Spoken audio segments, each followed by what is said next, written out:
Thanks so much for joining in guys. Technical SEO की playlist के अंदर ये वीडियो बहुत इंपॉर्टेंट है बिकॉज ये एक बहुत इंपॉर्टेंट टॉपिक है टेक्निकल पॉइंट ऑफ व्यू से, जो है कैनोनिकल टैग या फिर कैनोनिकल इशू। देखिए, सबसे पहले बात करते हैं कैनोनिकल इशू क्या होता है, क्योंकि कैनोनिकल इशू को समझेंगे तभी आपको ज़रूरत पता चलेगी कि कैनोनिकल टैग हम यूज़ करते क्यों है।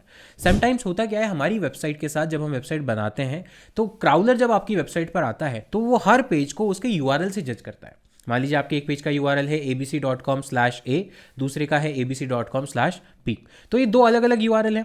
लेकिन बाई चांस अगर मान लीजिए उन दोनों यूआरएल पे सेम कंटेंट, पेज ए पे भी सेम कंटेंट है, पेज बी पे भी सेम कंटेंट है, उस केस में ये दोनों पेजेस पे सेम कंटेंट होने की वजह से क्राउलर उसको डिटेक्ट करेगा as a duplicate content, as a duplicate content की यूआरएल तो दो हैं पर कंटेंट क्या है, सेम है। तो क्या हो गया, डुप्लीकेट कंटेंट। और डुप्लीकेट कंटेंट अगर वो डिटेक्ट करेगा तो उस केस में वो हो सकता है कि दोनों पेजेस को इंडेक्स ना करे या फिर किसी एक पेज को इंडेक्स करे, बट ये उसके ऊपर डिपेंड करेगा कि वो किस पेज को ओरिजिनल मानता है और किसको इंडेक्स कर लेता है। उस केस में आपके लिए प्रॉब्लमेटिक सिचुएशन आएगी और आपके सर्च कंसोल में एक एरर आएगी, कैनोनिकल टैग इशू या कैनोनिकल इशू। इस चीज़ को समझने के लिए और इस चीज़ को अवॉइड करने के लिए हम यूज़ करते हैं कैनोनिकल टैग। तो इसको एक बार प्रैक्टिकली समझ के देखते हैं। तो भाई जैसा कि आप मेरी स्क्रीन पर देख सकते हैं, मान लीजिए आपके पास कोई भी 3 पेजेस हैं, 4 पेजेस हैं, 10 पेजेस है, कुछ भी है, और यहाँ पर पेजेस में पेज तो अलग है, यूआरएल तो अलग है, पर सब में कंटेंट सेम है। तो उस केस में होगा क्या कि नॉन इंडेक्सेबल, डुप्लीकेट होगा। तो हमें ये बताना पड़ेगा क्राउलर को कि इसमें से भाई ओरिजिनल कौन सा है, क्या ये वाला है, ये वाला है, ये वाला, कौन सा ओरिजिनल है। और जो ओरिजिनल है उस पर हम एक कैनोनिकल टैग लगाते हैं, कैनोनिकल टैग लगाते हैं, जिससे क्राउलर को पता चलता है कि अच्छा तीन पेजेस हैं बट ओरिजिनल वाला ये है। तो अब जो इंडेक्स होगा वो सिर्फ ये पेज होगा, क्योंकि इस पर हमने क्या लगाया है, कैनोनिकल टैग लगाया है। तो वो अब क्या हो जाएगा, इंडेक्स हो जाएगा, वेरीफाई हो जाएगा, गूगल को पता चल जाएगा कि हाँ 3 पेजेस हैं, तीनों ऑलमोस्ट सेम है कॉन्टेंट में, बट कैनोनिकल टैग जिस पर लगा हुआ है वो मेन पेज है या मुझे उसको इंडेक्स करना है। अब बात आती है कि सर हम इतने बेवकूफ़ थोड़ी हैं कि 3 पेज बना देंगे, 4 पेज बना देंगे और सेम ही कंटेंट डाल देंगे, क्योंकि एसईओ में हमें डे 1 से पता है कि हर पेज पर यूनिक कंटेंट होना चाहिए। तो डुप्लीकेट कंटेंट डालेंगे ही क्यों।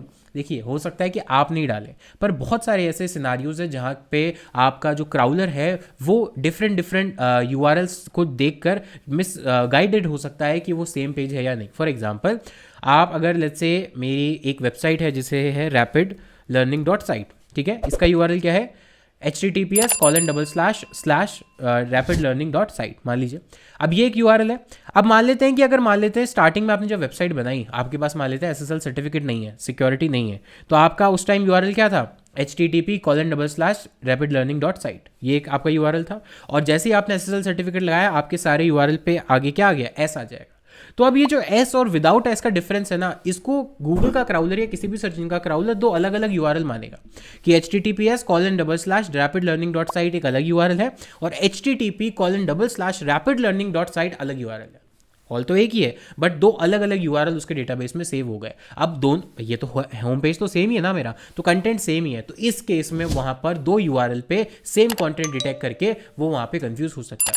या फिर दूसरा हो सकता है कि मान लीजिए आपके यूआरएल में www लगा हुआ है और आपके कुछ ऐसे भी यूआरएल जिनके अंदर www नहीं लगा हुआ है, तो अगेन एक ही पेज के कितने वर्जन बन गए, 2 वर्जन बन गए, और दोनों वर्जन पे पेज कंटेंट तो सेम ही है, तो वहां पे डुप्लीकेट कंटेंट की एरर आ जाती है। या फिर अगर मान लीजिए आप अपने गूगल अपनी वेबसाइट पर ऐड चला रहे हैं, कुछ भी कर रहे हैं, और आपके आगे मान लीजिए कोई क्वेरी पैरामीटर है, जैसे यहाँ पर कोई क्वेरी पैरामीटर है जैसे स्ट्रिंग या ऐसा कुछ इक्वल्स टू एसईओ, ऐसा कुछ क्वेरी पैरामीटर है, और गूगल ने इस क्वेरी पैरामीटर को इंडेक्स कर लिया, ठीक है। यानी अब आपका यूआरएल तो मेन यूआरएल तो साइट तक ही था, but question mark string equals to SEO, इसको भी उस गूगल ने इंडेक्स कर लिया और 2 यूआरएल पे सेम कंटेंट मिला, तो वहां पे इशू आ गया।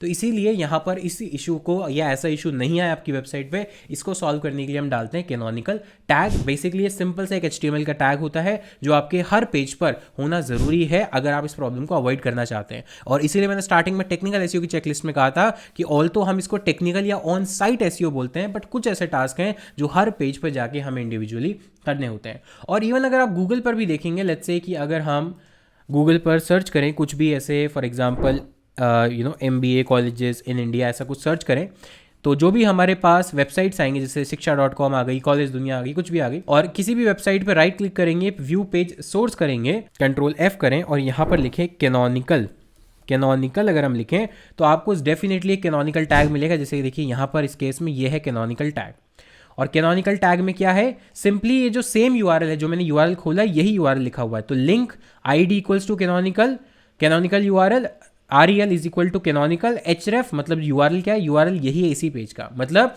गूगल को या किसी भी सर्च इंजन के क्राउलर को हम क्या बता रहे हैं कि आप जिस वेबसाइट पर आए हैं ये उस वेबसाइट में जो ओरिजिनल पेज है, ओरिजिनल वर्जन है उसका, वो ये है।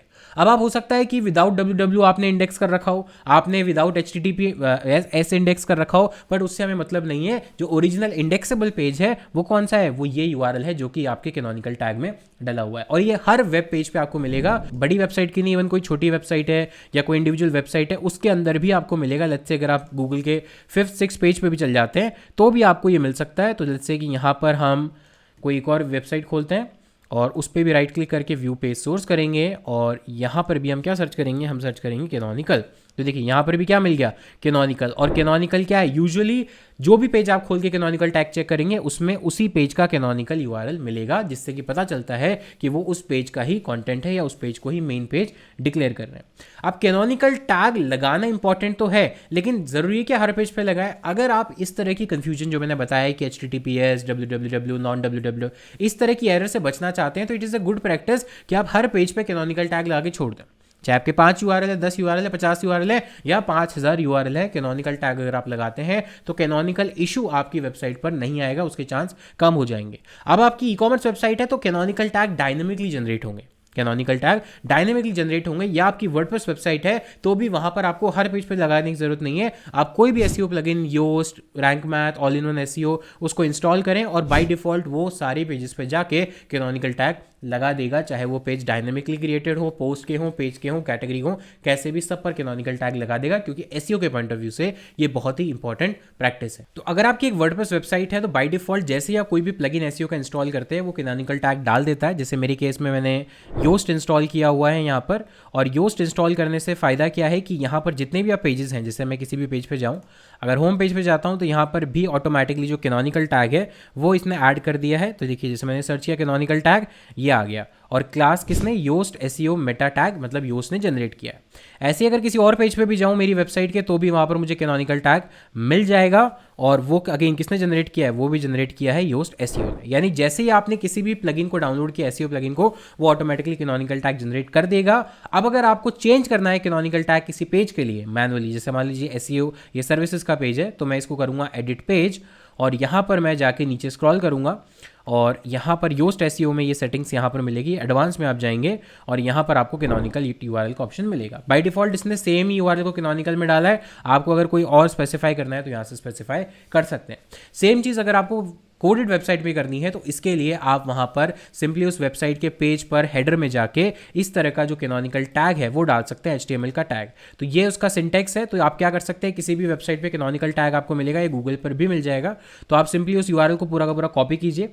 ये क्लास लिखने की जरूरत नहीं है, सिर्फ उसमें आएगा rel कैनोनिकल और href जिस भी पेज का यूआरएल आप डालना चाहते हैं, फिर उसके बाद ये एंगल ब्रैकेट लगा के बंद कर दीजिएगा और वो आप अपने हर पेज के हेडर में डाल दीजिए, सो दैट वहाँ पर कैनोनिकल टैग आ। या फिर ये चीज़ आप अपने डेवलपर को बोल सकते हैं कि वो अपना जो कंट्रोल पैनल आपको बना के दिया है उसके अंदर एक ऑप्शन दे दे कैनोनिकल टैग ऐड करने का, सो दैट जैसे आप यहाँ से आप डालें वो डेटाबेस में जाए और डेटाबेस से फेच होके आपकी कोडेड वेबसाइट के पर्टिकुलर पेज पर कैनोनिकल टैग लग जाए। तो गाइज ये है इंपॉर्टेंस कैनोनिकल टैग के बारे में, जो कि आपको ध्यान रखना जरूरी है अगर आप कैनोनिकल इशू से बचना चाहते हैं और किसी भी तरह का error related to canonical tag आपकी वेबसाइट से अवॉइड करना चाहते हैं। तो गाइज इस वीडियो के लिए इतना ही, मिलता हूं आपसे नेक्स्ट वीडियो में, तब तक के लिए take care, thank you so much, have a nice day.